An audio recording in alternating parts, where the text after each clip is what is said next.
इब्न यूनुस 950 से 104। वक्त का जादूगर जो सितारों को पद रहा था 10वीं शताब्दी। इस्लामी गोल्डन एज अपने शिखर पर थी। जब दुनिया के कई हिस्से अंधकार में थे तब मिस्र, इजिप्ट एक नए ज्ञान और विज्ञान के प्रकाश से चमक रहा था। और इसी रोशनी में एक नाम उभर रहा था, अबू अल हसन अली इब्न अब्दुल रहमान इब्न यूनुस अल सादी। एक ऐसा ज्ञानी जो समय, टाइम, सितारों, स्टार्स और ग्रहों, प्लैनेट्स की गति को नए नजारिए से समझ रहा था।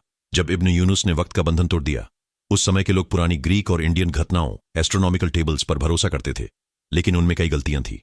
इब्न यूनुस ने इन गलतियों को सुधारने का फैसला किया।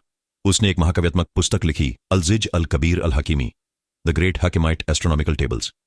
यह सिर्फ एक किताब नहीं थी, यह समय और ग्रह गति की सबसे सही गणना थी। क्या था खास इसमें? सितारों की गति की बेमिसाल गणनाएं, unparalleled accuracy in planetary motion, trigonometry और सिने वैल्यूज का सबसे सुधारित रूप, advanced calculations for distance and angles, समय नापने का सबसे सही तरीका, एक्यूरेट टाइम कीपिंग मेथड्स। एक पुस्तक जो पिछले कई युगों का ज्ञान सुधारने के लिए बनी थी। जब इब्न यूनुस ने पेंडुलम का राज समझा।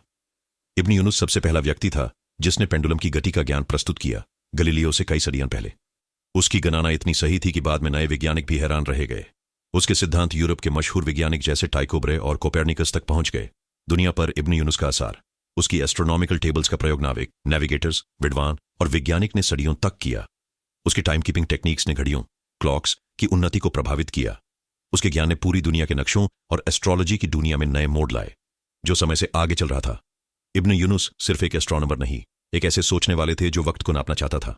जब दुनिया अंदाजे लगा रही थी, तब उसने सितारों की सच्चाई लिख दी थी। आज भी हम जो टाइम कीपिंग और एस्ट्रोनॉमी में देखेंगे, उसकी जड़ इब्न यूनुस की गणना में मिलेगी। एक भूला बिसरा जीनियस जो वक्त से कहीं आगे था।